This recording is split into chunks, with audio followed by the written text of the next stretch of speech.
अल्हम्दुलिल्लाहिल्लज़ी जअल नबिय्यना इमामल मुरसलीन वल अंबिया वस्सलातु वस्सलामु अला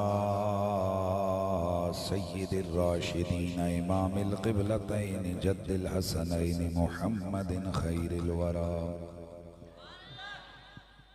वाला आलिहि तय्यबीन अत्ताहिरीन अल-अत्क़िया वाला अस्हाबिहि राशिदीन अल-मुतअद्दिबीन अल-अस्फ़िया कसीरन कसीरन इला यौमिल लिक़ा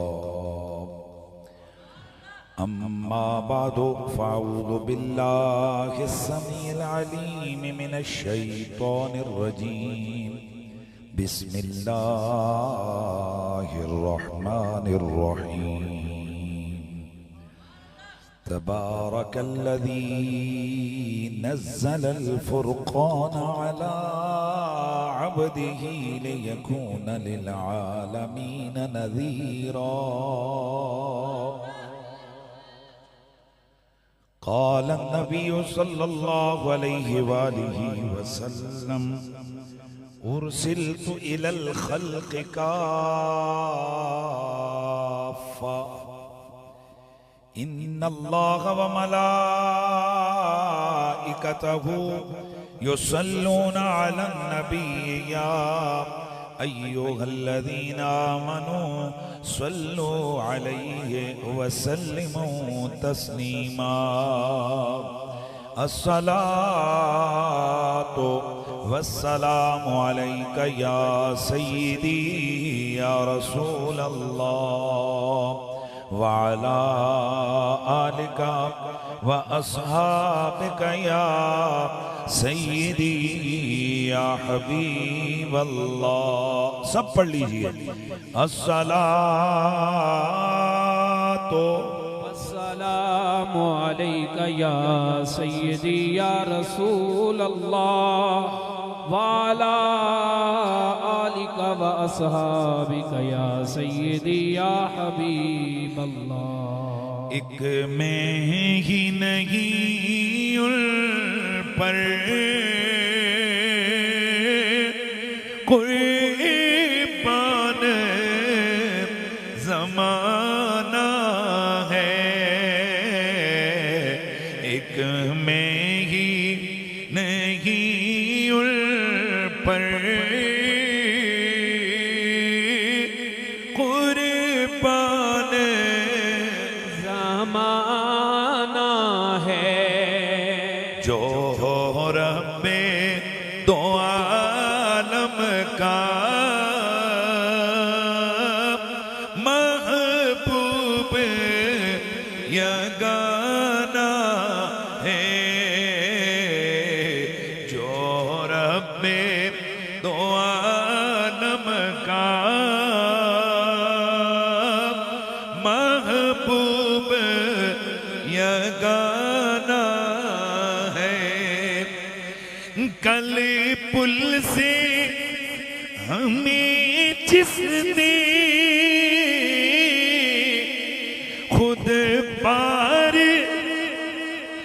लगाना है, ज़हरा का वो बाबा है, ज़हरा का वो बाबा है, हसनैन का नाना है, ज़हरा का वो बाबा है, हसनैन का नाना है। आओ दरे ज़हरा पर फैलाए हुए दामन है, नस्ल करीमों की है, नस्ल करीमों की पाल घराना है नस्ल करीमों की लजे पाले घराना है। बाद ज़म्दो सलात लाइक सद ताज़ीम व तकरीम वारिसान महराब व मेंबर जमी उलमाए ज़ी क़द्र व ज़ी मर्तबत बिलखुसूस फ़ख्र सादात खतीब अहले सुन्नत हज़रत मोहतरम मौलाना किबला पीर सैयद अमीन हुसैन शाह साहिब अदाम अल्लाहु ज़िल्लकुमुस्सामी फाज़ले जलील मुजाहिदे आले सुन्नत खलीफे मुजाज आस्ताने आलिया खैरिया हज़रत मोहतरम मौलाना अशफाक अल खैरी अब्बासी साहिब अदाम अल्लाहु ज़िल्लकुमुस्सामी लाइके ताज़ीम व तकरीम हज़रत मोहतरम खतीब आले सुन्नत मौलाना मोहम्मद कामरान कुरैशी साहिब दीगर जमी उलमाए ज़ी इज़्ज़त व ज़ी मर्तबत मुद्दई मुकर्रम बानी महफिल जनाबे मुहिब्बे नबी वाल व असहाब नबी भाई मोहम्मद अब्दुल गफ़ार कुरैशी साहिब जमी हाज़रीन व सामईन अस्सलामु अलैकुम व रहमतुल्लाहि ताला व बरकातुहू। आज की अज़ीम शान महफिल मिलाद मुस्तफ़ा नबी मुकर्रम रसूल मुहतशम सल्लल्लाहु अलैहि वसल्लम के ज़िक्र पाक की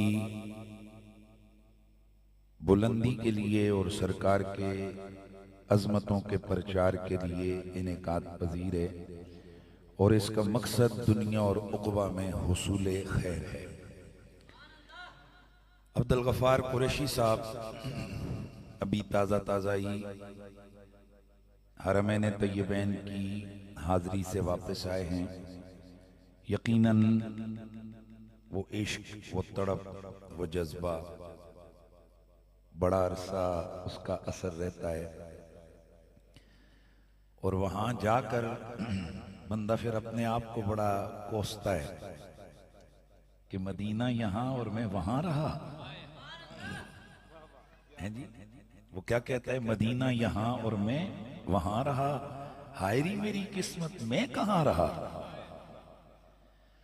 खुशबख्त हैं वो लोग जिन्हें अल्लाह ताला अपने घर के तवाफ की तौफीक़ात अता फरमाता है और खुश नसीब दर खुश नसीब हैं वो लोग जिन्हें रोज़ा रसूल की हाज़री और बिलखुसूस बाअदब हाज़री नसीब होती है।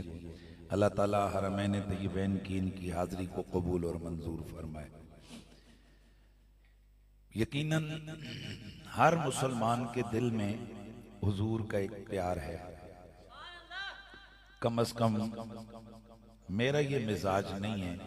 वैसे तो हमारे यहाँ मैं एक बात करता हूँ फिर लोग अपनी तरफ खींच लेते हैं, तब को जी साढ़े खिलाफ बोले, पर हकीकत ये 8 मीटर कपड़े की जरूरत है, 5 मीटर उत्ते पाओ, 3 मीटर गले भी पलटो, उसके बाद बस जिसे दिल करे आशिक़े रसूल को, जिसे दिल करे गुस्ताख कह दो, जिसे दिल करे राफ़ज़ी कह दो, जिसे दिल करे नासबी कह दो, जिसे दिल करे जन्नत में पहुंचा दो, जिसे दिल करे उसे जहन्नम का टिकट पकड़ा दो।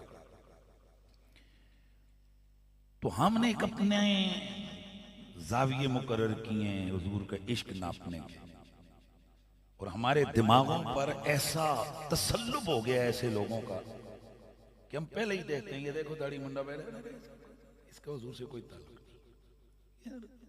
नहीं। अच्छा माशाल्लाह ये पगड़ी शिगड़ी पहने हैं इन्होंने, यहाँ कंगी भी लटकाई है, यहाँ मसवाक भी रखे है, यहाँ इमामा भी पहने है, माशाल्लाह ये तो बड़े आशिक़े रसूल। क्या पता ये गेटअप पहन के वो खबीस आया हुआ हो कि जिसने न जाने इस्लाम के खिलाफ कितना बड़ा प्रोपेगेंडा डाला और हम उसे क्या समझ रहे हैं, आशिक़े रसूल। तो मेरे सैयदी मुर्शिदी आकाई क़िबला पीर सैयद हसीनुद्दीन शाह साहिब आप फरमाया करते हैं, पुत्र किसी की दाढ़ी मुंडी हुई देख के ना उसको इश्क रसूल का ताना ना मारो।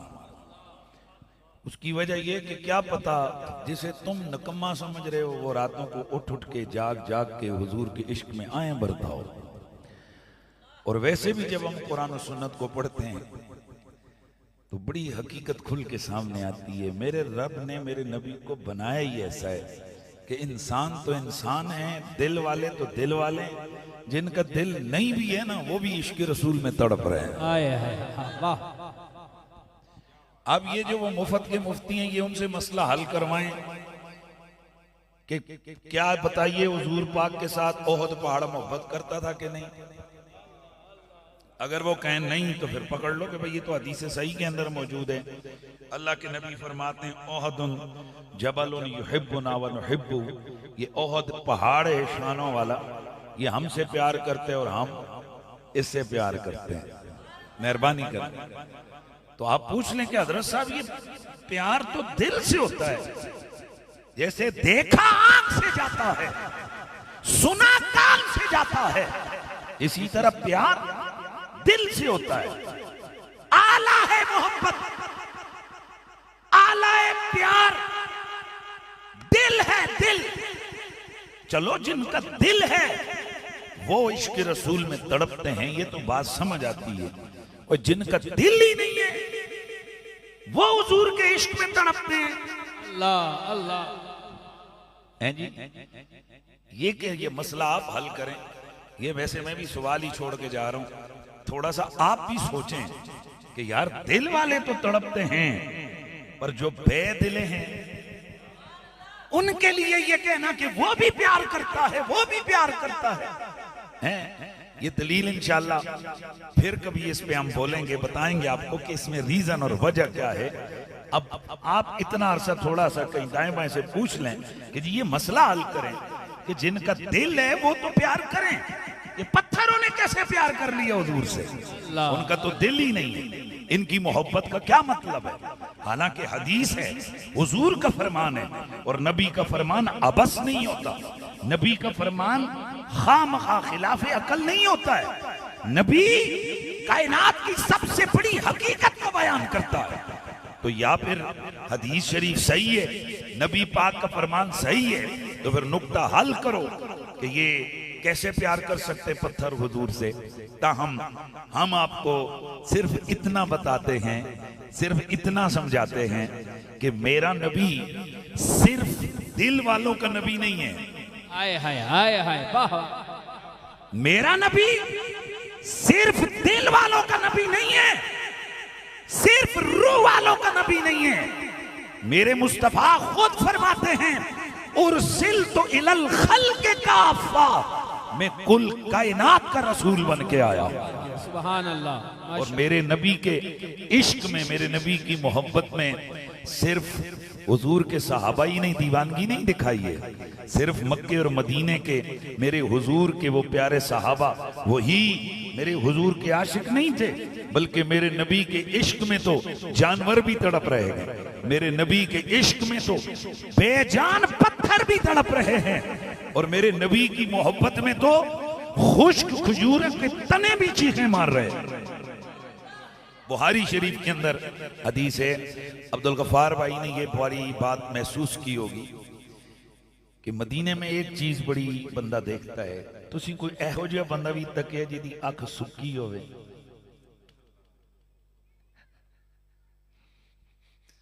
वो किसी ने कहा था ना कि इश्क सारे का सारा मदीने में।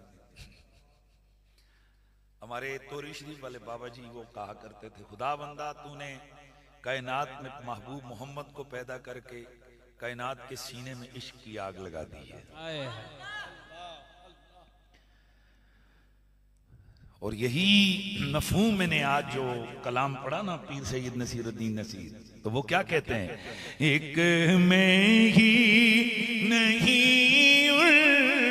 पर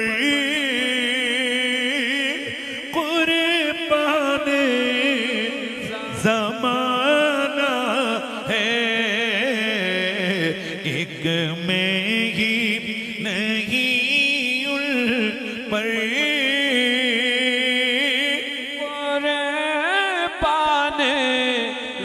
जमाना है, एक में ही नहीं उन पर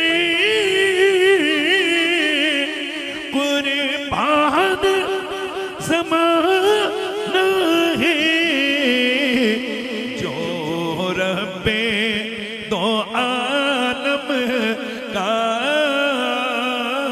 जो रब्बे दो आलम का, फलाने जानवर का ये इनका डीएनए।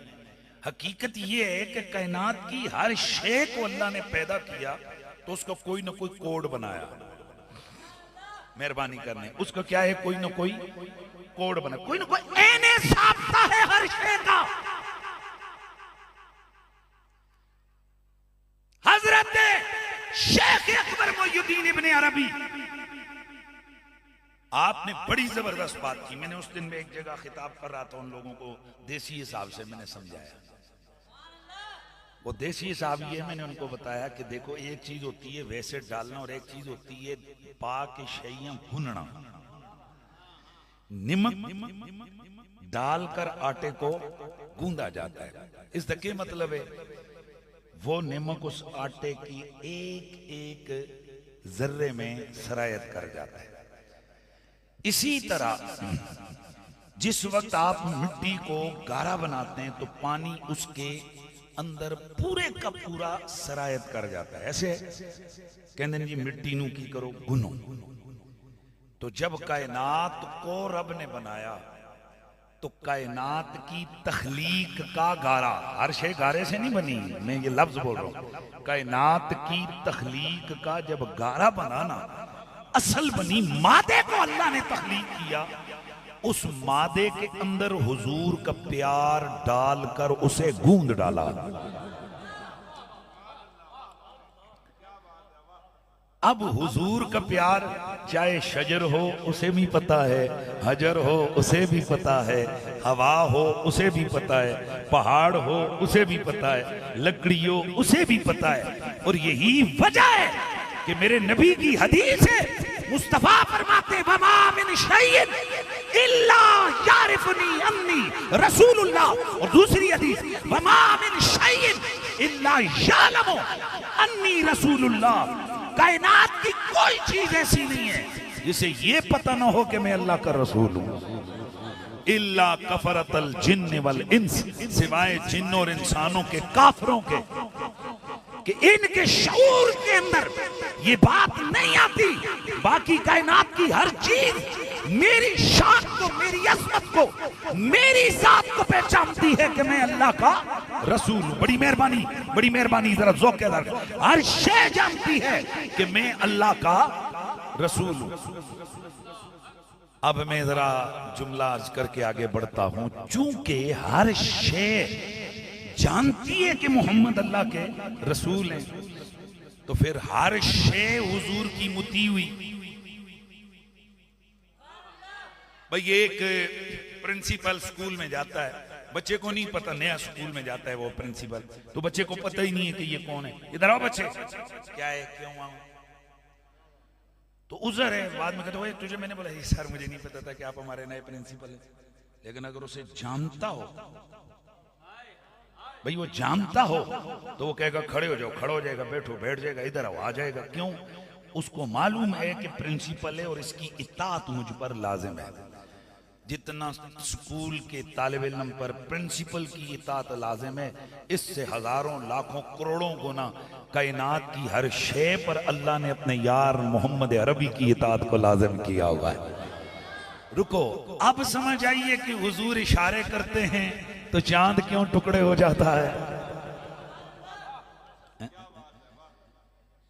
अच्छा, एक और बात, हर चीज चूंकि मेरे नबी को जानती है, इस वजह से मेरा नबी दरख्त की तरफ पैगाम भेजते हैं, जाओ उस झाड़ी को कहो तुझे अल्लाह का रसूल बुला रहे हैं।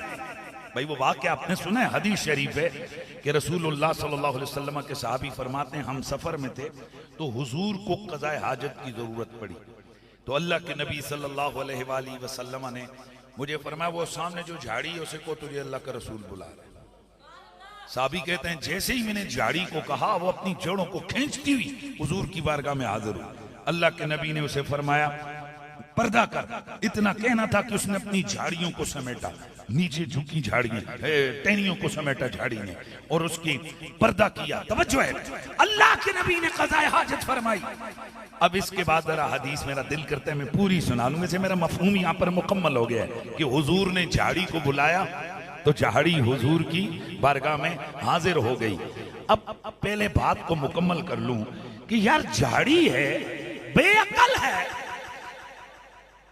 इस बेअकल को क्या लगे कौन बुला रहा है, पर ना क्या लगे नहीं, बाकियों को तो जानती नहीं है ना कौन चेयरमैन है, कौन मलक है, कौन राजा है, कौन बादशाह है, कौन कैसा है, पर हुजूर को तो जानती है। और ये भी पता है कि इस कायनात के अंदर कायनात के रब का महबूब यही है और इनकी इताअत वाजिब है, इसलिए दौड़ के आई।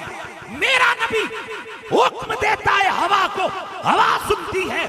मेरा नबी ऑर्डर करता है पत्थर को, पत्थर बात मानते हैं, दरख्तों को दरख्त बात मानते हैं।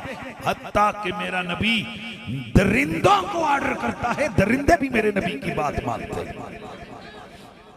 अच्छा पहले मैं जरा बात पूरी कर लूं कि ये हदीस में आगे क्या हुआ। रसूलुल्लाह के सहाबी फरमाते हैं कि मेरे दिल में तजस्सुस हुआ कि क्या हुजूर के मामलात हमारे वाले हैं या हुजूर के मामलात अलग हैं। सहाबी रसूल मेरे नबी का गुलाम आप फरमाते हैं कि अल्लाह के नबी ने जिस घड़ी क़ज़ाए हाजत फरमाई हुजूर वहां से तशरीफ ले गए। मैं वहां पर गया जहां पर हुजूर ने क़ज़ाए हाजत फरमाई थी, मुझे वहां कोई चीज ना मिली, अलबत्ता हर तरफ से कस्तूरी की खुशबू महक रही थी। इमाम ज़ुरक़ानी ने ज़ुरक़ानी शरीफ के अंदर ये लिखा है, सब साहिब सुबुल हुदा व रिशाद ने लिखा है, दीगर अहले सुन्नत की मोतमद किताबों में मौजूद है, सीरत की किताबों में ये वाक़या डिटेल में मौजूद है। अल्लाह के नबी के सहाबी आप फरमाते हैं कि मैंने वहां देखा, मुझे कोई चीज नजर न आई, अलबत्ता 3 पत्थर मैंने वहां पड़े देखे। यस्तंजी बिहिन्ना रसूलुल्लाह, अल्लाह के नबी ने इस्तंजा के तौर पर उन 3 पत्थरों को इस्तेमाल फरमाया था। फरमाते हैं मैंने फ़अख़ज़तुहुन्ना, मैंने उन 3 पत्थरों को उठाया, फ़जअलतुहुन्ना फ़ी कम्मी, मैंने वो 3 पत्थर उठाए, उठाकर अपनी जेब में डाल दिए।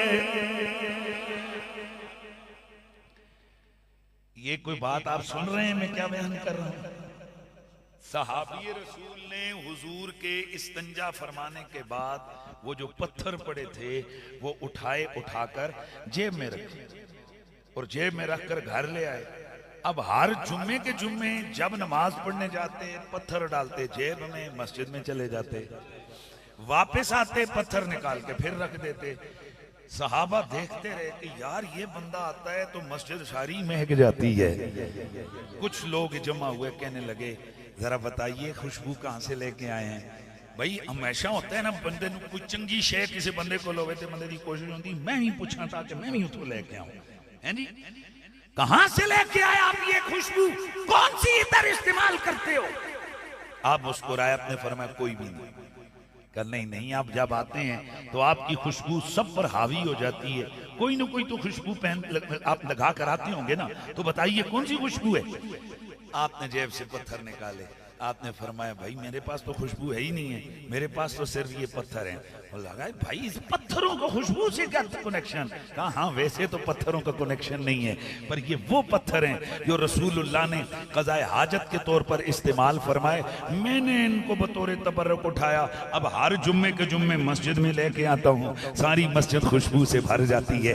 किसी के दिमाग में कोई इधर उधर की बातें ना आए, ये मैं और तू नहीं है, कि जिनके जिस्म से निकलने वाले मादे हुर्मत का नजस होने का हुक्म रखते हैं, मेरे और तेरे जिस्म से पेशाब निकले, बॉल पराग, ये सारी चीजें, खून हो, पीप हो, ये सारी चीजें नजस है, पलीद है। कपड़े पे लग जाए कपड़ा ना पाक, जूते से लग जाए जूता ना पाक। इन ऐसी चीजों को लेकर या कपड़े पे लगी हो उस कपड़े को लेकर हम मस्जिद में नहीं जा सकते। पर मेरे हुजूर का हुक्म और है, क्योंकि मेरे नबी को अल्लाह ने सरापा तहारत बनाया। हाय वाह वाह। इस जुमले को आपने गौर से सुनना है। मेरा और तेरा नबी कौन थे? सरापा तहारत थे। क्या मतलब है? मेरा नबी सर से लेकर पांव तक, नबी के बालों से लेकर नाखून तक, हुजूर के जाहिर और बातिन, मेरे नबी के जिस्म की कोई एक जर्रा चीज भी नजस नहीं थी। हुजूर पाक ही पाक। नारे रिसालत, नारे रिसालत, नारे रिसालत, नारे रिसालत। हुजूर कौन थे जी? मुझे इशफाक साहब, मेरे दिल में ख्याल आ गया, मैं इसी पे थोड़ा सा बात करता हूँ, मैं फिर वापस आता हूँ। एक मैं ही नहीं उन पर कुर्बान जमाना है, मैं वापस फिर उधर आता हूँ। लेकिन पहले इस मसले को हल कर दूं कि हुजूर कौन थे? सरापा तहारत रखने वाले थे। सरापा तहारत का क्या मतलब है? आप जब मस्जिद में जाते हैं तो पाक होते हैं ना पाक? बोलो बोलो ना, पाक होते हैं। और थोड़ी देर गुजरती है आप कहते हो बाहर चला, क्यों जी? मैं नापाक हो गया। यानी मेरी और आपकी जिस्मानी कैफियत यह है कि हम कभी पाक होते हैं, कभी नापाक होते हैं। समझ आ रही है?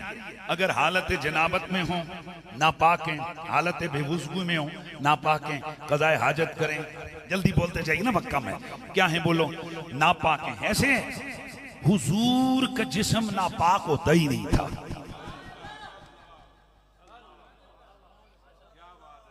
अच्छा, यहाँ उलमा बैठे, मैं अब आपको फिक़्ह की वो पहली किताबों की तरफ लेके जाऊंगा, तो मुसल्ली उसकी शुरुआत की तरफ लेके जाऊंगा, जिन जिन ने पढ़ी है। अगर वो नहीं तो मराकी वगैरह को जिन्होंने पढ़ा है, नूरुल इज़ा, वहां पर आप सब लोगों ने पढ़ा होगा कि इंसान का जिस्म क्यों ना पाक होता है, क्योंकि इसके जिस्म से निजासत निकलती है। तो वो पहले छुपी हुई थी, ऊपर से पानी डाला तो क्या हो गया? पाक। अब वो निजासत इसके जिस्म से निकल के जाहिर हुई, हुक्म आ गया कि तू क्या हो गया? नापाक। बड़ी मजे से सुनना है यार। लिहाजा उस नापाकी के आलम में ना हम कुरान को पकड़ सकते हैं, ना हम नमाज पढ़ सकते हैं, ना हम काबे का तवाफ कर सकते हैं। भाई माशाल्लाह माशाल्लाह, जागना है जरा तवज्जो, हम इन कामों में से कोई काम नहीं कर सकते। एक हदीस आपके ज़हन में से माशाल्लाह माफ नहीं होगी मेरी जान, कि रसूलुल्लाह ने फरमाया था कि मेरी मस्जिद में हालत जनाबत में सिर्फ 2 ही बंदे हम आ सकते हैं। वाह वाह वाह वाह वाह। अना व अली, एक मैं और दूसरा अली। मैं अब उस तरफ तो नहीं जा रहा, लेकिन मैं बात की तरफ आ रहा हूं कि भाई जितनी भी फिक़्ह की किताबें हैं वो सब लिखती हैं कि हम नापाक क्यों होते हैं, हमारे जिस्म से नजस मादा बाहर निकलता है, लिहाजा हमारा जिस्म क्या होता है? नापाक होता है। अब हुक्म तो ये है, वैसे मैं बात कर ही लूं कि हमारी जो निजासतें हैं उनमें से सबसे बड़ी निजासत बराज है, उससे कम निजासत बोल है, उससे भी कम निजासत मादा मनवी है। लेकिन हैरानगी की बात है कि गुस्ल सबसे छोटी निजासत पे होता है और बाकी दोनों निजासतों पे वुजू है। वजह क्या है? वजह यह है कि हक तो यही था कि हर बोल और बराज के वक्त बंदा क्या करे? गुस्ल करे। लेकिन इसमें क्या थी? तकलीफ, इंसान के लिए तकलीफ थी। और जो तीसरी चीज है वो कभी कभी उसके मामलात होते हैं, लिहाजा कहा उस पर तो गुस्ल डाल दो, बाकियों के लिए आसानी की वजह से इस पर वुजू डाल दो। यानी उसको हद से अकबर कह दिया, इसको हद से असगर कह दिया। माशाल्लाह, जब आप ये बात समझ आए ना तो अब जरा सुनना, अंदर से निकली निजासत तो बंदा हो गया नापाक। मेरे आका व मौला हजरत मोहम्मद मुस्तफ़ा सरापा तहारत थे, इसलिए अल्लामा ऐनी फत उम्दतुल कारी शरह सही बुखारी उसमें लिखते हैं, और मेरे आला हजरत फाज़िल बरेलवी उनकी इस बात को अपनी किताबों में नोट करते हैं, उनको वापस वो भी लिख रहे हैं। और इसके अलावा साहिब सुबुल हुदा व रिशाद लिखते हैं, अल्लामा अब्दुर रऊफ मनावी लिखते हैं, इमाम मावरदी लिखते हैं, और सबसे बड़ी बात शेख अकबर मुहियुद्दीन इब्न अरबी लिखते हैं। जुमला सुनना है, वो फरमाते हैं अल्लाह के नबी के जिस्म में कोई जर्रा, कोई कतरा, कोई चीज नजस थी नहीं। वाह वाह वाह। यार मेहरबानी करनी है आपने यार, ओ भाई फिर तवज्जो से सुनना है। हुजूर के जिस्म में कोई चीज नजस थी नहीं। भाई आप कहेंगे जी कि हुजूर पाक भी तो आम दूसरे बशर की तरह बोल बराज की हाजत उनको पड़ती थी, तो ये क्या था? आय हाय, इसके लिए मुझे एक और दलील देनी पड़ेगी। अब्दुल गफ्फार भाई रसूलुल्लाह सल्लल्लाहु अलैहि वसल्लम के जिस्म का साया था कि नहीं था? नहीं था। क्यों नहीं था? अब ये सुन्नी बात करेगा तो उसकी तरफ फिर बंदूकें सीधी होंगी। आओ फिर हम वाबियों का वाला दे देते हैं। देवबंदियां वहाबियों के पीर मुर्शिद रशीद अहमद गंगोई अपनी किताब इमदादुस सुलूक के अंदर, और दीगर अशरफ अली थानवी और कई और लोगों के अपना रशीद अहमद गंगोई साहब और दीगर कई लोगों ने ये लिखा है कि हुजूर के जिस्म का साया इसलिए नहीं था कि हुजूर सर के बालों से लेकर पांव के नाखूनों तक नूर ही नूर थे। आए हाय, वाह वाह वाह वाह। और नूर का साया, मेहरबानी करें, नूर का साया माशाअल्लाह, कौन नूर था? हुजूर नूर थे। उसूल ये है कि जो चीज लतीफ हो उसका साया नहीं बनता। यानी आपने, मैंने जब साइंस पढ़ी थी, रोशनी वाला चैप्टर हमारा होता था 5वीं क्लास की साइंस में, उसमें था कि रोशनी सीधी हरकत करती है, अगर किसी जिस्म से टकराए, जिसमें लतीफ हो तो उसमें से गुजर जाती है, और जिसमें कसीफ हो तो उससे टकरा के कभी सज्जे खब्बे होती है, कभी वापस आती है। अगर सज्जे खब्बे और वापस आ जाए तो फिर क्या बनता है? साया। तवज्जो है? फिर क्या बनता है? मेहरबानी करो यार, फिर क्या बनता है? यानी जब रोशनी के रास्ते में कोई जिसमें कसीफ आ जाए, उसको क्रॉस नहीं करती है रोशनी, इस वजह से क्या बन जाता है? साया बनता है। तो हुजूर का साया क्यों नहीं बनता था? क्योंकि ये रोशनी भी बड़ी लतीफ है, पर मेरा नबी इससे ज्यादा लतीफ है। मेरे नबी की लताफत इसकी लताफत से भी ज्यादा है, लिहाजा मेरे हुजूर के जिस्म अतर का साया नहीं बनता था। माशाअल्लाह, इतनी बात अगर आपको समझ आ गई है तो मैं अक्सर एक दलील दिया करता हूँ। चलो ये एक जिस्म है, ग्लास है, अगर इस पर टार्च की रोशनी डालें वो इसमें से क्रॉस कर जाएगी, इसका साया नहीं बनेगा। लेकिन अगर इसी गिलास के ऊपर कपड़ा रख दें, अब टार्च की रोशनी ना लें, तो वो तो लतीफ है जिस्म, यानी उसमें से तो साया नहीं बना। पर अब जब टार्च की रोशनी पड़ी किस पर? इस गिलास के ऊपर, लेकिन गिलास के ऊपर क्या है? कपड़ा। तो अब साया बनेगा कि नहीं बनेगा? बनेगा। तो चलो हुजूर का वैसे जिस्म हो, उसका साया न बने, ये तो बात समझ आती है। पर हुजूर के सर पे तो इमामा होता था, नबी के जिस्म पे तो कपड़े होते थे। वाह वाह वाह वाह वाह वाह। मजा आ गया ना? बात समझ रहे हैं? नबी के जिस्म पे तो कपड़े होते थे, फिर भी साया नहीं बनता था। वो चलो यार, जिस्म लतीफ था ना, कपड़ा तो कपड़ा है। अल्लाह अल्लाह। ये तो जनाब कभी ऊन का कपड़ा, कभी ऊन का कपड़ा, कभी जनाब वो कॉटन का कपड़ा, रुई का कपड़ा, ये मुख्तलिफ कपड़े हैं। या कभी अगर हुजूर ने इमामा पहना है, या कभी हुजूर ने मोजे मुबारक पहने, तो ये नूर तो नहीं थे ना? ओ बोलो, ये तो कपड़ा था ना? चलो हुजूर के जिस्म का साया ना बने क्योंकि नूर है, पर इमामे का तो बने। आए हाय आए हाय। जब हुजूर चल रहे हैं, ये आगे आगे हाथ नंगे, इनका साया नहीं है क्योंकि ये नूर है, पीछे तो साया बने क्योंकि सरकार वो तो कपड़ा है, पर ना नबी का सिरे से साया नहीं बनता था। अल्लाह अल्लाह। वजह क्या है? चलो इससे भी एक बात हम आगे और लेके जाते हैं। ये क्या है? एक चीज है, अब इसके अंदर अगर कोई शे आप डाल दो, साया बनेगा कि नहीं? एक तो है ना ऊपर रखा, एक है इसके अंदर। तो अब मुझे बताओ, हुजूर का जिस्म था तो हुजूर खाते भी थे, खाते थे ना, रोटी खाते हैं, खजूर खाते हैं, बाकी खाना खाते हैं। तो चलो हुजूर के जिस्म का साया नहीं बन रहा, वो जो अंदर पेट में खजूर है, वो जो पेट में खाना है, वो जो पेट में रोटी है, उसका साया तो बने, पर उसका भी नहीं बनता। वजह क्या है? आए हाय, बस ये वजह बता रहा। वजह ये थी कि जब तक वो खजूर बाहर होती, वो खजूर होती थी, जब हुजूर के हलक से नीचे जाती वो भी नूर बन जाया करती थी। जब तक इमामा मेरे मुस्तफा के जिस्म से दूर है, वो कपड़ा है, वो इमामा है, पर जब मेरे नबी के जिस्म से लगा वो भी नूर बन जाता था। जब लिबास मुस्तफा के जिस्म से टच हुआ वो भी नूर बन जाता था। बस मैं यही बताने जा रहा था। तो मेरे नबी का जिस्म सरापा नूर है। तो अब जब मेरा नबी जो कुछ खाता है वो अंदर जाकर वो मादाए फासद नहीं बनता, वो नूर बनता है।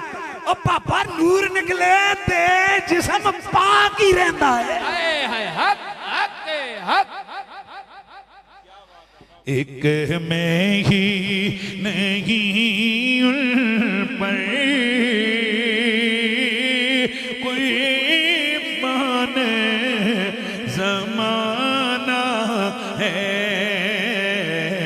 एक में ही नहीं पर कुर्बान ज़माना है, एक में ही नहीं पर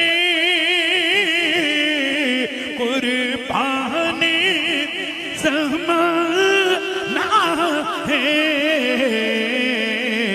जो रब्बे दो आलम का महबूब या गाना है। नूर नला नूर मेरा नबी सरापा तहारत मेरा नबी। मैं एक जुमला कह के फिर आगे अपने उन्वान की तरफ आऊंगा। मेरा नबी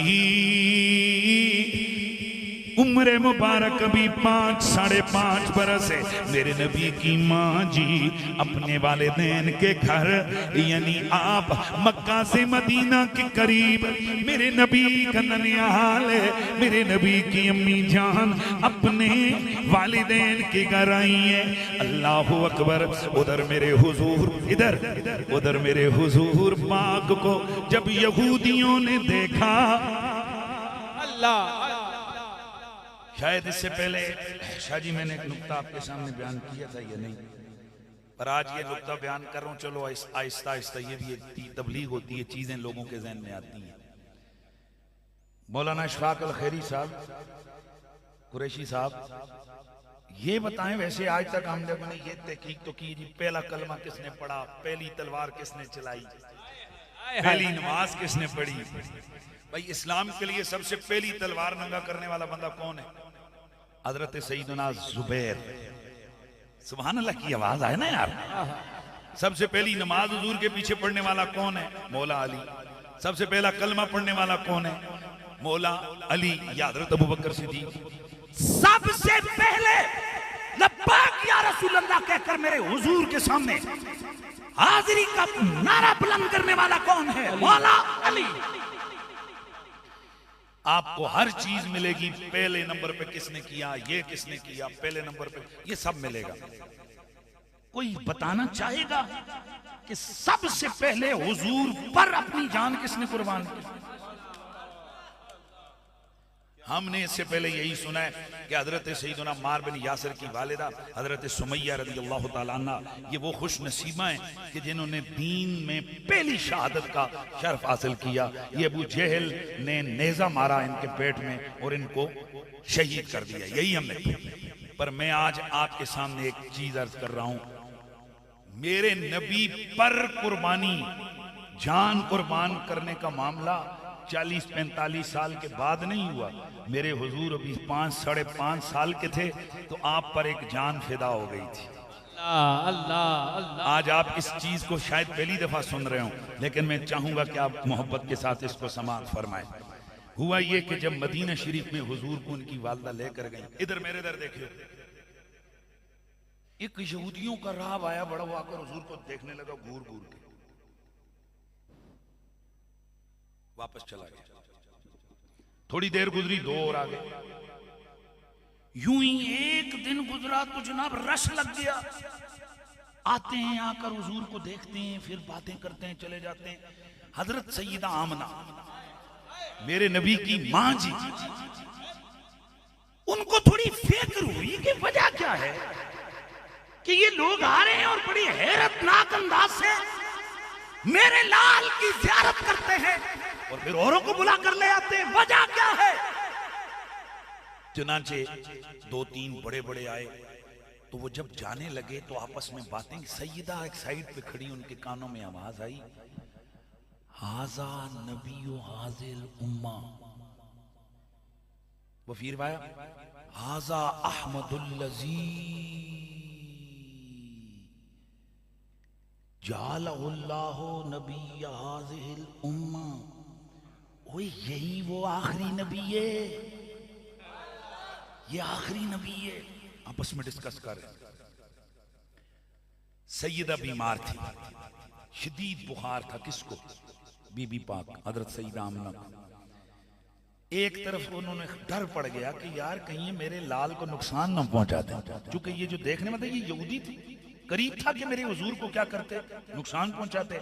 बीबी पाक ने हालत बीमारी में कहा चलो चलो चलो, अपनी खादमा को और हुजूर को साथ दिया और फौरन उसी दिन वहां से क्या हो गई, चल पड़ी।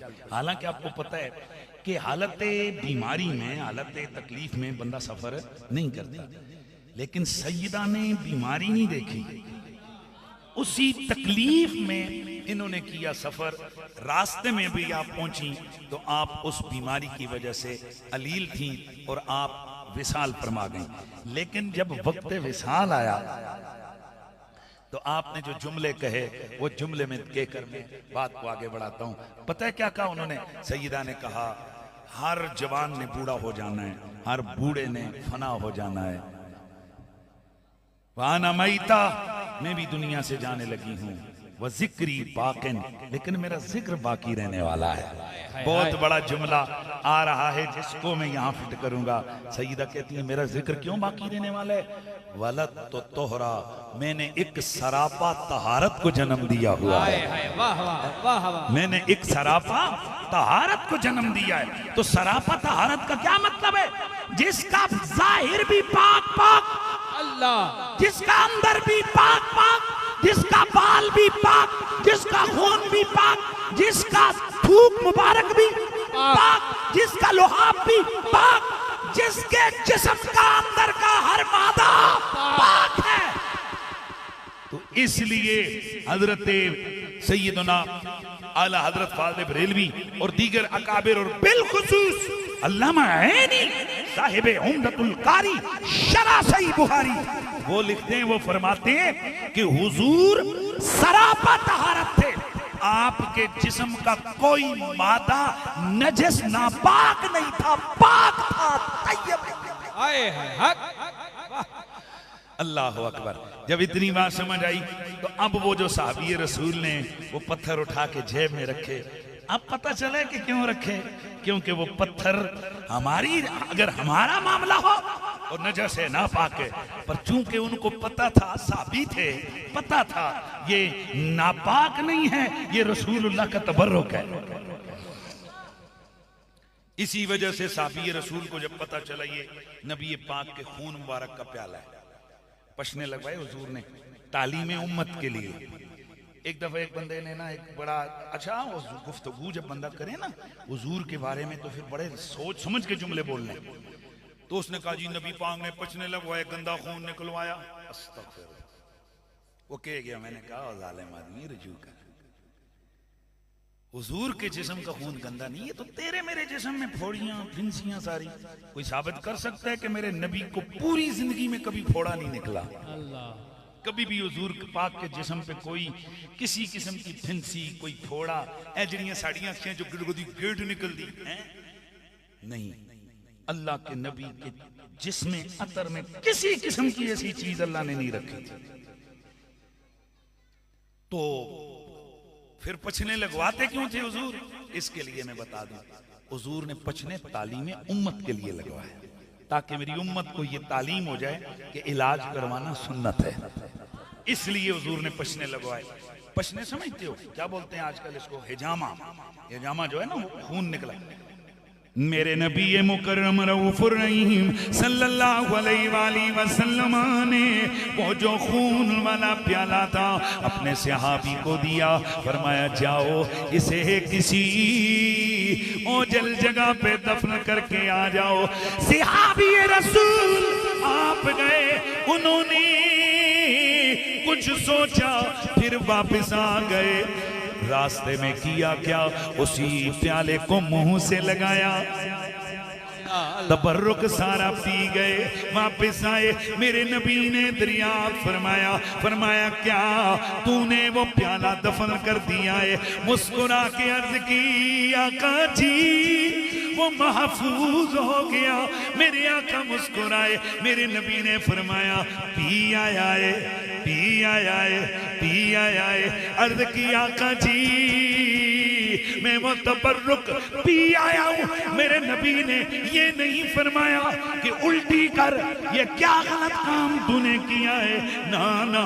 मेरे नबी ने फरमाया अच्छा अगर पी आया है तो जा, तुझे कभी पेट की बीमारी नहीं लगेगी। और एक और सहाबी ने इसी तरह सरकार के खून मुबारक के कतरे जख्म को उन्होंने साफ, जख्म शरीफ के अंदर से पत्थर निकालते हुए सहाबी मुंह में हुजूर के खून के कतरे आए।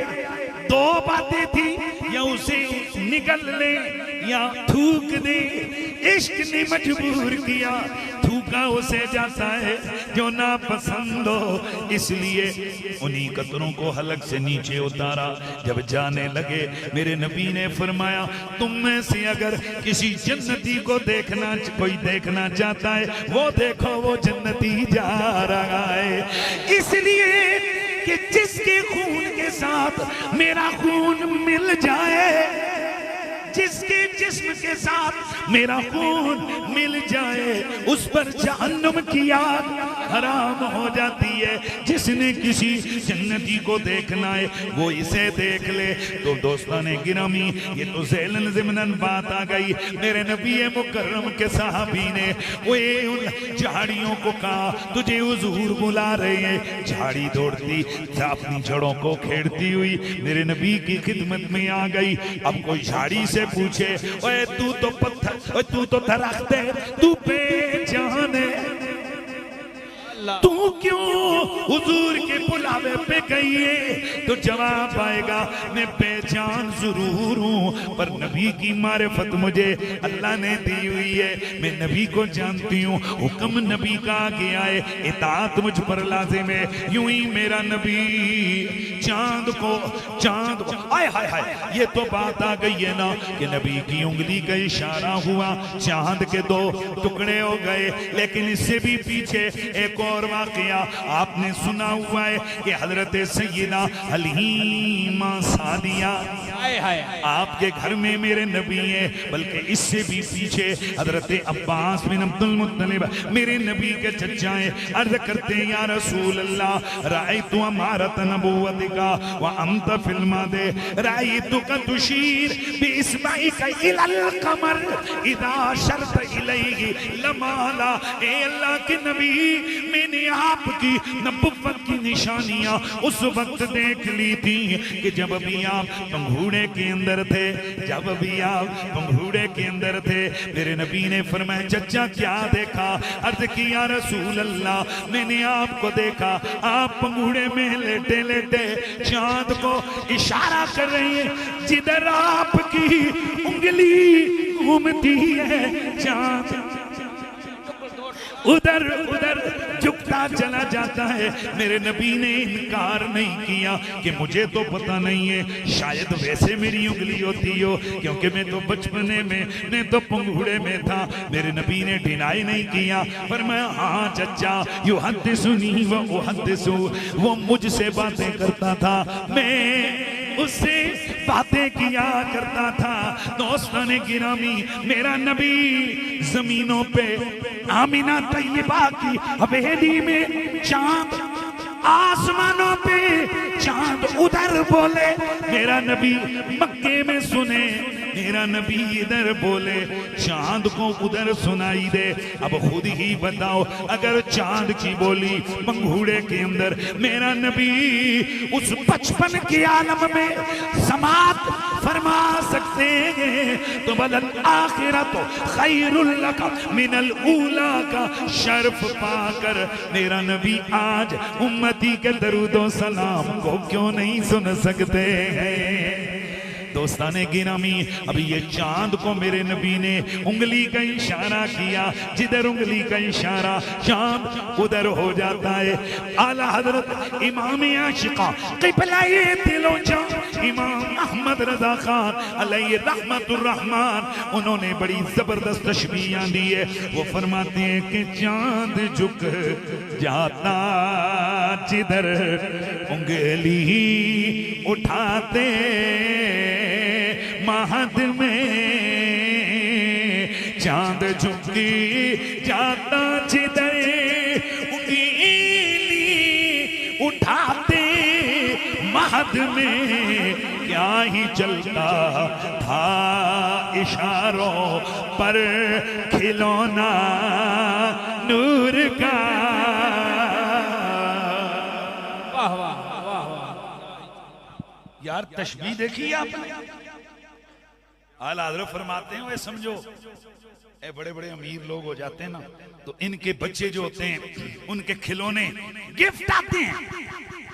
हाथ से बढ़ के आज जदीद टेक्नोलॉजी का दौर है, तो छोटे छोटे बच्चे होते हैं किबला शाह जी, तो उनका खिलौने क्या होते हैं? कहते जी वो पिछले याद होगा आपको मुशर्रफ दौर में एक पॉलिटिशियन के बेटे के लिए एक तोहफा आया था, रिमोट कंट्रोल जहाज, याद आ गया? वो भाई वो जो उड़ रहा बड़ा टीवियों पे चर्चा हुआ था। हुण ते जना टेक्नोलॉजी नवी आई है, तो हुण ते कम ही अगा वध गया। हुण तो 50,000 तो जाओ ए जनाब अपना अब पारियो लबने थे आके उड़ारो तो जाओ, अब तो ड्रोन आ गए। वो नया नया जनाब बाहर से उसको गिफ्ट मिला, उस वक्त वो बता रहे थे 7.5 लाख रुपए का वो रिमोट कंट्रोल आया, वो बच्चे को गिफ्ट दिया गया है जी। अच्छा जी, तो इसका मतलब है कि ऐसा ऐसा गिफ्ट भी है कि बच्चे रिमोट इधर तो कोई यूं करे तो हो जाए, पर ये बच्चा कितने को सी कोई 5, 7, 10 साल जिसे उंगली हिलाने चलाने का काम पता है, तो ये करेगा जी, तो वो खिलौना जा रहा है कितना ऊपर गया, बस ये 5 किलोमीटर जा सकता है, मुड़ कर तले डाल सकता है। कैसे? इसको चार्जिंग की जरूरत है। मेरे इमाम फरमाते हैं कायनात में बड़े बड़े शहजादे आए होंगे, बड़े बड़े माओं के लाल आए होंगे, और है किसी माँ के लाल का ऐसा खिलौना कि जो वो जमीन पे हो और जिसका खिलौना आसमानों पे चमक रहा, और वो सिर्फ उंगली का इशारा करे, और जिधर जिधर उसकी उंगली जाए चांद उधर झुक जाए। ए चांद, ये क्या मोहम्मद अरबी की उंगली के इशारे पे इधर उधर हो रहा है, ये क्या है, वजह क्या है? तो गोया जवाब आता है कि एक में ही नहीं पर कुर्बान ज़माना है, एक में ही नहीं उन पर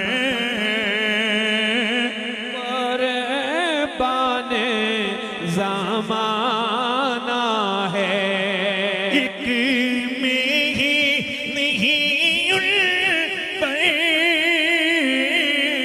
कुर्बान ज़माना है, जो रब्बे तो आलम का महबूब या गाना है, जो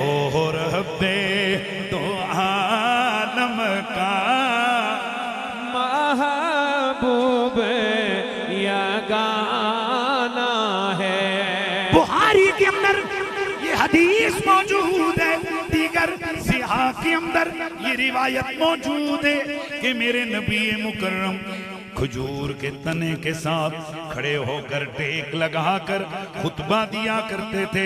एक सिहाबी ने मेरे नबी के लिए मिंबर बनवाया लकड़ी का। मेरे नबी की खिदमत में अर्ज की, या रसूल अल्लाह, इस मिंबर पे तशरीफ फरमाइए, इस मिंबर पे जलवा गरी फरमाइए।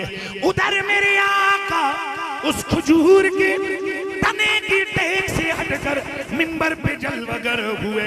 उधर सहाबा फरमाते हैं कि अचानक ऊंटनी के बच्चे की तरह चीखों की रोने की आवाजें आने लगी। फनज़ल रसूलुल्लाह मिनल मिंबर, अल्लाह के नबी मिंबर से नीचे उतरे, आकर फवदा यदऊ अलैया, अल्लाह के नबी ने अपना हाथ उस दरख्त के तने पे फेरा। फिर हुजूर तशरीफ ले गए, आवाजें आनी खत्म हो गई, ये चीखो पुकार खत्म हो गई। सहाबा हैरान है, या रसूल अल्लाह, आका जी ये क्या था? मेरे हुजूर ने फरमाया, ओ मेरे यारो, रोजाना मैं खजूर के तने के साथ टेक लगाकर मैं खुतबा देता था। आज जिस वक्त मेरे लिए मिंबर बिछाया गया, मेरे हिज्र में, मेरे फिराक में ये तना रोने लग गया, मैंने इस पर हाथ फेरा। दूसरी हदीस के अंदर है, आज अगर मैं इस पर हाथ ना फेरता, दलासा ना देता, हुजूर फरमाती है ये मेरी फिराक में, मेरे इश्क में, मेरी जुदाई में क़यामत तक यूं ही रोता रहता। ओ भाईजान, ये किधर की रिवायत है? बुखारी शरीफ, बुखारी। खजूर का तना क्या कर रहा है? रो रहा है। ओ भाई, खुश्क तनों से क्या पता कौन किसने टेक लगाई और किसने कहा? तेरा पता नहीं है, पर हुजूर को ये भी जानता है, हुजूर से ये भी प्यार करता है। अल्लाह अकबर। मैं इससे आगे फिर सीरत की किताबों का हवाला है, हदीस के अंदर इतना ही मौजूद है। सीरत के अंदर एक बड़ा जबरदस्त सवाल है। इमाम हल्बी लिखते हैं कि हुजूर ने फिर एक और फरमाया साहब पता है, एक और मेरी इससे बातें भी हुई हैं। अर्ज क्या आका क्या? मेरे नबी ने फरमाया, मैंने इसको कहा कि अगर तू चाहता है तो मैं तुझे हरा करके जन्नत में उगा देता हूं, और अगर तू चाहता है तो मैं तुझे कटवा के अपने मिंबर के सामने तुझे दफन करवा देता हूं। आका इसने क्या पसंद किया? मेरे नबी ने फरमाया, इसने यही अर्ज की, या रसूल अल्लाह, मुझे जन्नत में नहीं, मुझे अपने मिंबर के अपने पांव के नीचे दफन करवा दीजिए, है ना। इसलिए मैं अक्सर एक शेर पढ़ा करता हूं, और आपने भी वो सुना है ना, हैं ये तो जिन्हें लज्जत नहीं आई हुई होती, और दुए लफ्ज़ां च अगर आखा ए ते जिन्हां नशा चढ़िया होवे ना, उन्हां पतों दे किहड़ी शहीद नशा केवे। जिन्हें इश्क रसूल का नशा चढ़ गया है ना, ये तो उनको पता है कि हुजूर की मोहब्बत में आए भरने की लज्जत कितनी है, हुजूर की याद में आंसू बहाने का दर्द क्या है, और उस दर्द की लज्जत कितनी है। इसलिए तो इकबाल जिंदगी सारी अपने अल्लाह से क्या मांगता रहा? वो क्या कहता है इकबाल? यही तो कहता रहा कि ए परवरदिगार, मुझे हुजूर के इश्क की आग की जलन की लज्जत अता फरमा। वाह, इकबाल यही कहता रहा। आज भी अगर जवानों को पता लग जाए कि हुजूर के इश्क की लज्जत क्या है, मैं नहीं कहता आप में से आपको पता नहीं है, तो जेड़ा जेड़ा हुजूर की याद इधर रोवे वो अपने दिल में पूछे ना कितना चस आंदा है, क्या सुकून आता है। वो रात कैसी गुजरती है जिस रात बंदा हुजूर का जिक्र सुन के या हुजूर का ख्याल करके बंदा रोता है।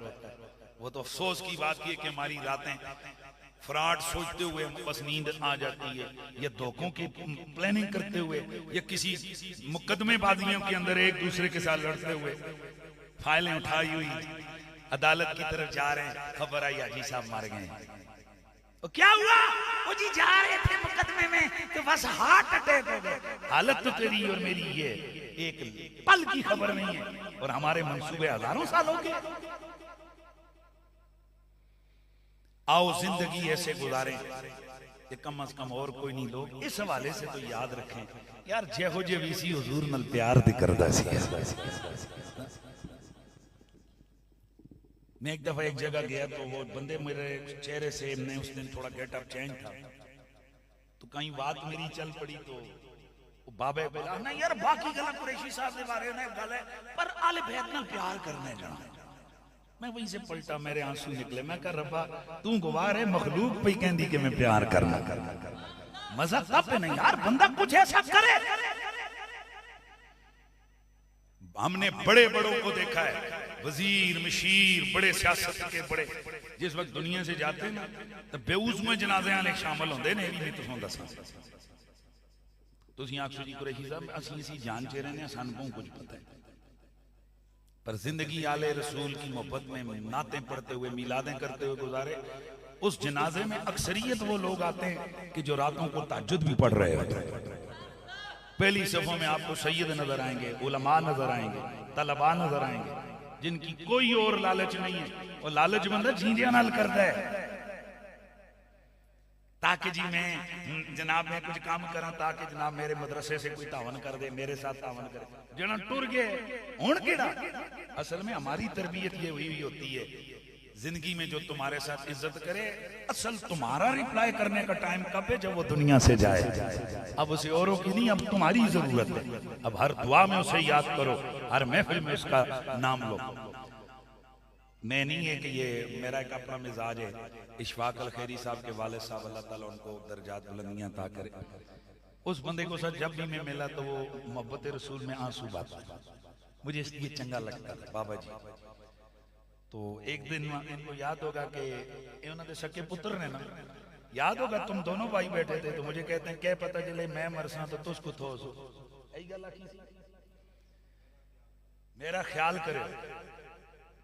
मैं आख्या बाबा जी अल्लाह जी ते मैं मजाक की, मैं आख्या अजा ते बादशाह तुहाडा दूआ विआह करा सा ए अजा जवान हो तुसीं, तुहाडीआं किहड़ियां गल्लां मजाक की। उनके आंसू आ गए, कहने लगे पता नहीं साडा क्या होसी पर चलो हुजूर दा नाम ते लेने आना। अल्लाह की कुदरत जनाब, हर वो बंदा मैंने जनाजे में खड़ा देखा कि जिसके साथ वो मोहब्बत किया करते थे। इसका मतलब है मोहब्बतें करो दुनिया के लिए नहीं, मोहब्बतें करो खुदा के लिए और उसके हबीब मुस्तफा के। अब्दुल गफार भाई आपसे हमारा प्यार, कारी साहब का प्यार हमारा सिर्फ इसीलिए कि भाई आप हुजूर के जिक्र की महफिलें सजाते हैं। और ये प्यार ये चंद रोजों का नहीं है, बंदा मर गया तो खत्म हो गया, नहीं। ये इंशाल्लाह मेरा ईमान है, हम अली अली करने वाले क़यामत वाले दिन मौला अली के झंडे तले भी जमा होंगे, और हम हुजूर की शाने बयान करने वाले क़यामत वाले दिन अगे अगे मौला अली के पीछे हम खड़े होंगे इंशाल्लाह। हुजूर की बारगाह में भी हम जमा होंगे। तो मैं बात फिर वापस लेके आ रहा हूँ। क्या बात कर रहे थे? माशाल्लाह ध्यान इधर है, क्या बात कर रहे थे? तवज्जो है ना? दरख्त दरख्त दरख्त वो भी क्या कर रहे हैं? खुश तना हुजूर के लिए रोता है। और वो जो रिवायत मैंने बयान की क्या कहते हैं? वो जन्नत विच भाइयों, जन्नत में, और जन्नत का सौदा उससे हो रहा है। हुजूर कह रहे तू चाहता है तो तुझे जन्नत में उगा देता हूं। ये तो एक गल ते मन्नो ना, नबी दी पावर है कि जमीनां दे तनियां नूं ही जन्नत च पहुंचा सकदा। वाह वाह वाह वाह। बल्कि जी ओ सुभान अल्लाह, मैं ना एक हदीस मेरे अभी मेरी रजिस्टर है मेरा पुराना, मैं एक हदीस देख रहा था। अल्लाह के नबी सल्लल्लाहु अलैहि वसल्लम ने फरमाया, अनस बिन मालिक फरमाते हैं हुजूर ने फरमाया इन्ना ओहदन जबलुन युहिब्बुना व नुहिब्बु व अला तरातिन मिन तराइल जन्नह व अयरुन अला तरातिन मिन तराइन नार। सुभान अल्लाह भाईजान, सुनना हदीस सुनना। हुजूर फरमाते हैं ये ओहद पहाड़ हमसे प्यार करता है, क़यामत वाले दिन ये जन्नत के एक कोने में होगा। अल्लाह अल्लाह, आए मजा आया है ना? सुभान अल्लाह दी आवाज आवे। किधर होगा जी? जन्नत के एक दर्जे में ये होगा। कौन? ओहद का पहाड़ जन्नत के दर्जे में होगा। केशे पापा पहाड़ नाली। हुजूर ने फरमाया पर एक और पहाड़ है जबलुल आयर, ए भी मदीने विच, ये भी मदीने में, जहां आप लोग जो गए हुए हो, जबलुल ओहद का एक कोना खत्म होता है, बीच में से जो एक छोटी सी वादी शुरू होती है, वादी सैल जिसे कहते हैं, और उससे आगे फिर एक पहाड़ी सिलसिला उस तरफ शुरू हो जाता है, उसको कहते हैं जबलुल एर। हुजूर फरमाते हैं ये जो जबलुल एर है ना, ये जहन्नुम में होगा। ओ भाईजान, पहाड़ किधर होगा? ऐसी हदीस सुना रहा हूं, आज आपको मजा आने वाला है। ओहद पहाड़ और जबलुल एर दोनों हैं कहां? ए जिहड़ा तुसां लोकां सुन ज़हन बना लेना, फलाना मदीने विच हुंदा है, फलाना मदीने विच, मदीने विच भी होवे, मदीने वाले दा ना होवे ना, उस जहन्नम च ही जाना है। हाय हाय हाँ। इस मसले को समझ। तो मैं जरा जुमला शाजी बोलदा हुंदा, भावें मदनी क्यों ना होवे, जेड़ा मदनी मदीने वाले दा नहीं है ना, वो मदनी भी जहन्नम च जासी। पर कारी साहब शायद इससे पहले ये बड़ा अरसा हुआ ये रजिस्टर में मैंने लिखा था, वजह आपको नहीं पता चली होगी कारी साहब कुरैशी साहब की वजह क्या? यार पहाड़ा नाल केड़ा होया जी, पहाड़ जन्नत चले, पहाड़ जन्नत से हुजूर फरमाते हो इसलिए जन्नत में जाएगा मुझसे प्यार करता है। और यार सुले जबलुल एर का क्या कसूर है? फैजुल कदीर के अंदर अल्लामा मनावी रहमतुल्लाह ताला अलैह आप फरमाते हैं वजाला ऐरन मबगूजन वजाला लिजिहतिल मुनाफिकीना मिन अहले मस्जिद दरारे फरजऊ मिन जिहति उहदिन इला जिहति ऐरन फकान माम फिन नार। फरमाया हुजूर को ये पहाड़ इसलिए नापसंद था कि हुजूर ने जब से कह दिया था कि ओद मुझसे प्यार करता है, मुनाफिकों ने ओद पे चढ़ना छोड़ दिया। मुनाफिकों ने ओढ़ पे चढ़ना छोड़ दिया। अब इन्होंने जब कहीं पहाड़ी पे चढ़ना तो आपस में एक दूसरे को कहते चलो जबलुल एर पे चलते हैं, जबलुल एर पे चलते हैं, जबलुल एर पे चलते हैं। आका फरमाते हैं ए उन्हां दा महबूब है, लिहाजा मन्नू मबगूज है। अजीबो गरीब बात हो गई कि नहीं हो गई? इत्थों ये भी पता है नहीं होता कि जनाब वाला मेरे से वो प्यार करते हैं, हम ये भी ते तको कौन तुसी केदे नाल प्यार करते हो ते तुहाडे नाल कौन प्यार करता है, ये भी बड़ा मैटर करता है। ये बात भी बड़ी जबरदस्त है, तुमसे कौन प्यार करता है और तुम किससे प्यार करते हो, ये बात लाजिम है, वरना पहाड़ों का जन्नत दोज़ख का क्या चक्कर है जी। हुजूर ने फरमाया ये हमारा मबगूज पहाड़ है, हमसे इसके बूझ है, इसका बूझ है हमसे।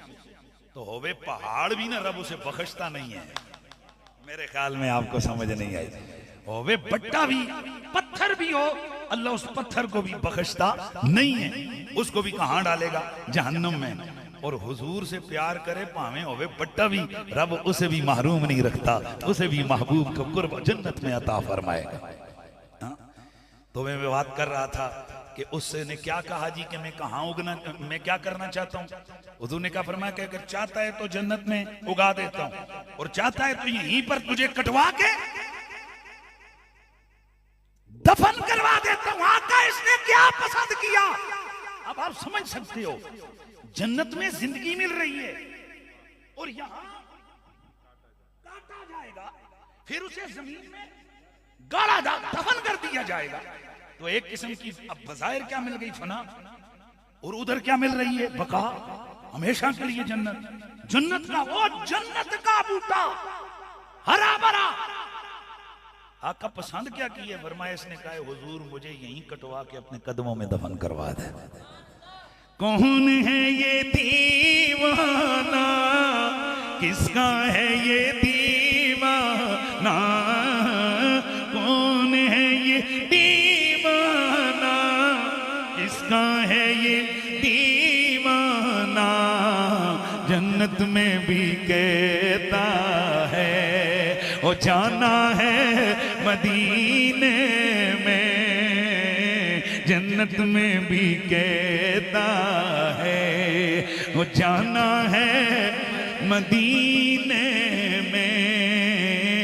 मुस्तफा तो रहते हैं ऐ आशिकों के सीने में, मुस्तफा तो रहते हैं आशिकों के सीने एक बारी फिर पढ़ लो तवज्जो उधर करके।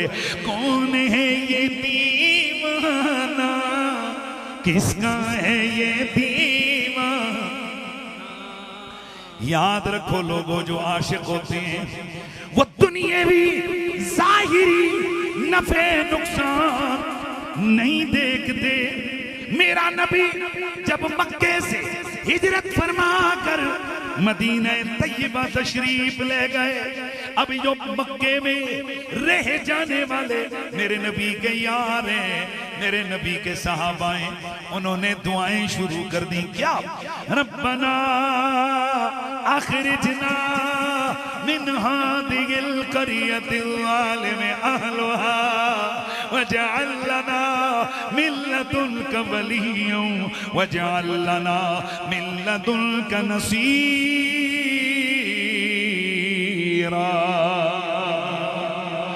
दुआएं मांग रहे हैं, ए परवरदिगार, रब्बना अखरिजना मिन हादिल क़रियतिल ज़ालिमि अहलुहा। या अल्लाह, इस मक्के की जालिम बस्ती में से जहां के रहने वाले जालिम हो गए, इधर से हमें निकाल। तुसी तो मैं सुबह शामी के दुआ कर दें, या अल्लाह किथे ले जा। एक किड़ियां दुआइयां कर रहे हैं जी साबी, या अल्लाह मक्के चो कट, ए मक्के चो बाहर कट सानू। वजअल लना मिन लदुनका वलिया वजअल लना मिन लदुनका नसीरा। एक अपनी तरफ से मददगार दे दे, एक अपनी तरफ से हमारा हिमायती हमें अता कर। तवज्जो है ए जड़े या अल्लाह मदद, या अल्लाह मदद। अपा प्यो नबी दे यारा ने मक्के चो निकल दिया मदद नहीं मांगी, मददगार मांगया है। हाय हाय वाह। अल्लाह से क्या मांगा? मददगार मांगा। बात को मुकम्मल कर रहा हूं। अब थोड़ा सा मैं आपको इस हवाले से मुतवज्जे करना चाहता हूं। मक्के में नमाज आपने पढ़ी, आपको कारी साहब ने क्या बताया एक नमाज का कितना सवाब है? 1 लाख। तो पर डे अगर मदीना